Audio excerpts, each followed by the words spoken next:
Comment éviter de tomber dans une relation toxique?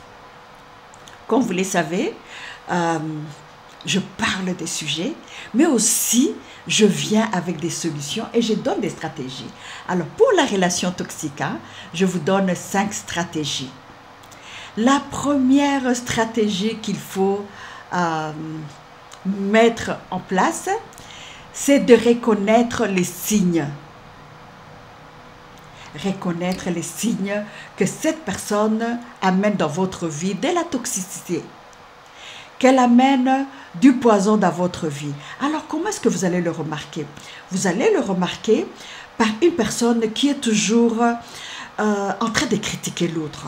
Donc en fait, son objectif c'est de critiquer l'autre, son objectif c'est de vous couper avec l'autre, de vous couper avec les amis. Donc ce sera toujours de vous dire que il y a des sorciers dans votre famille en fait. Non seulement il y a des sorciers, mais telle personne veut vous détruire. Telle personne vous envie. Telle personne a dit ceci sur vous. Ou alors commencer à s'aimer la zizanie autour de vous. Donc vous allez remarquer ce genre de personnes qui sont toujours là en train de critiquer les autres et qui sont là aussi en train d'avoir un comportement abusif. Je parle des relations hommes-femmes. Ça arrive que vous voyez que le partenaire est abusif. Alors, faites attention. Et quand vous remarquez ce genre de comportement, vous devez aussi vous dire qu'est-ce que je dois faire. Donc, première stratégie, c'est de prendre conscience de ces signes. Donc, essayez de voir quels sont les signes et maintenant essayez de trouver des solutions pour cela. Donc c'est ça, première stratégie. La deuxième chose, c'est d'établir des limites claires. Donc c'est à vous. Vous entrez dans une relation sociale, vous êtes en couple, vous êtes des amis, mais c'est à vous d'établir les limites. Quelle est la limite que la personne ne peut pas franchir? Quelle est la porte que la personne ne peut pas ouvrir de ma vie? Donc c'est à vous de dire, il y a une porte qui est fermée complètement, hermétiquement fermée complètement. Tu ne peux pas franchir cette porte. Je te reçois chez moi, au salon, à la salle à manger, mais on ne va pas au-delà. Donc c'est à vous d'établir des limites claires. C'est à vous de dire à la personne qui entre en relation avec vous, quelles sont vos valeurs? Parce que je me dis que vous avez des valeurs, vous avez ce qui vous a toujours guidé dans votre vie professionnelle, familiale, votre vie chrétienne. Vous avez des valeurs. Et vous dites à la personne, vous ne franchissez pas cette porte-là. Ne me rejoignez pas là où c'est fermé. Donc c'est à vous de dire exactement, mes limites, c'est ça, ne les franchissez pas.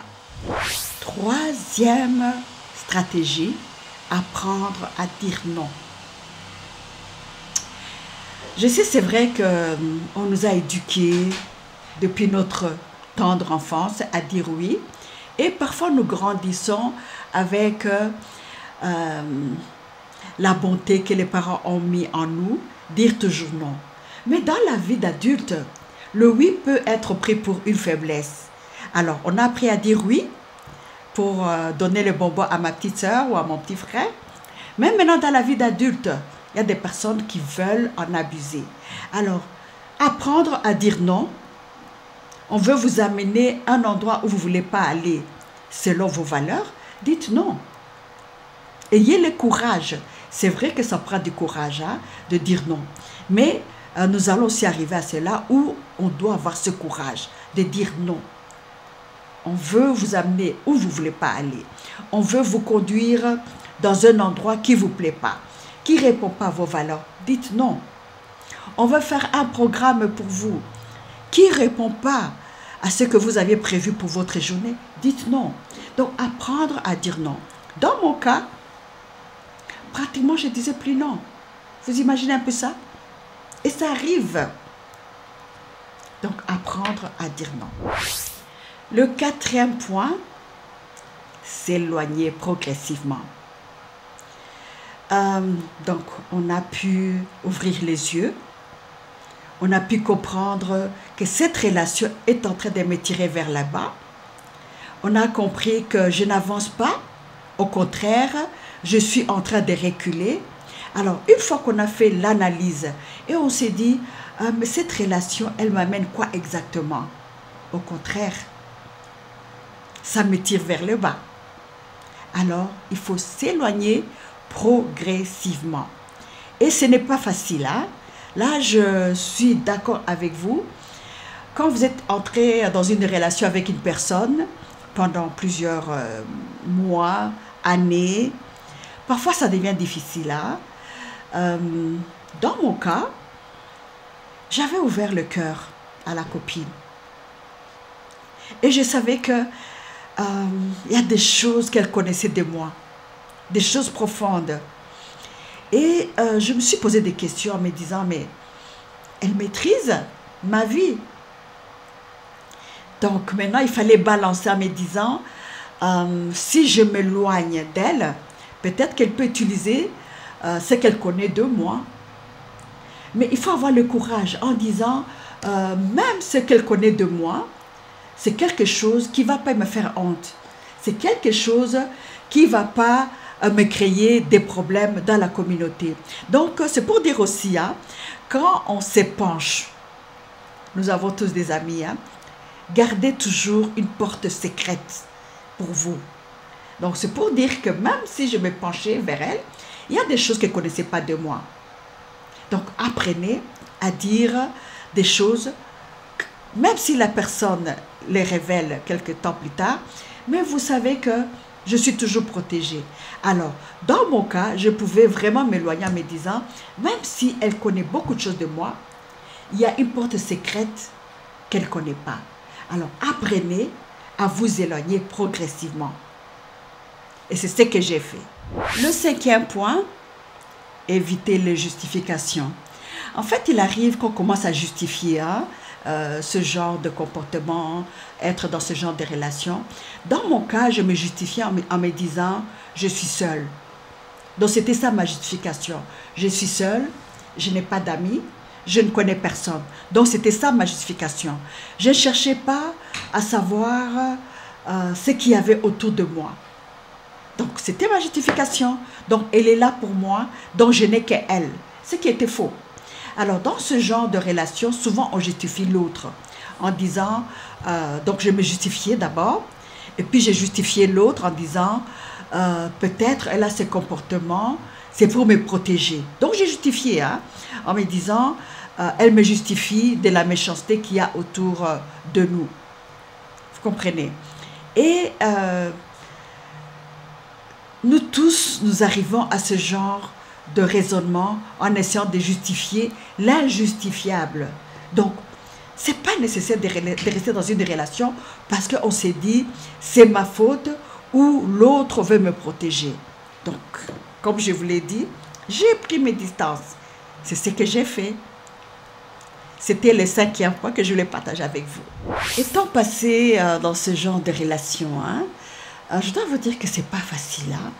C'est pas facile, c'est pas évident de quitter ce genre de relations toxiques. Mais vous devez le faire pour protéger votre santé mentale.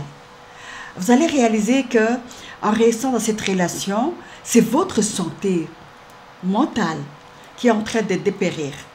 C'est votre estime qui est en train de s'effondrer.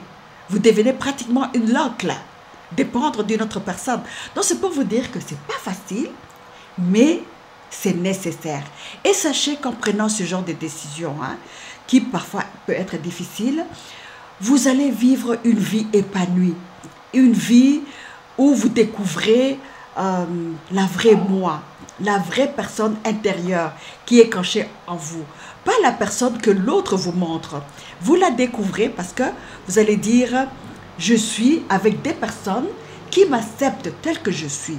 Je suis avec des amis qui apprécient la dame ou le monsieur que je suis. Donc, En vivant des relations saines, authentiques, vous apprenez en fait à vous épanouir. Et l'épanouissement pour moi, c'est le plus beau cadeau qu'on peut s'offrir. Et c'est aussi la mission que le Créateur nous a donnée sur cette terre, nous épanouir pour que nous puissions s'aimer le bonheur, s'aimer la joie autour de nous. Alors, nous avons partagé aujourd'hui, ce soir, ce topic très intéressant. Et tout ce que je vous demande, si ce topic vous a plu, n'hésitez pas de vous abonner. Et surtout, n'hésitez pas à nous envoyer des commentaires, car c'est grâce à vos commentaires que je peux encore développer d'autres sujets importants. Merci beaucoup et en attendant de nous voir la prochaine fois, ciao ciao!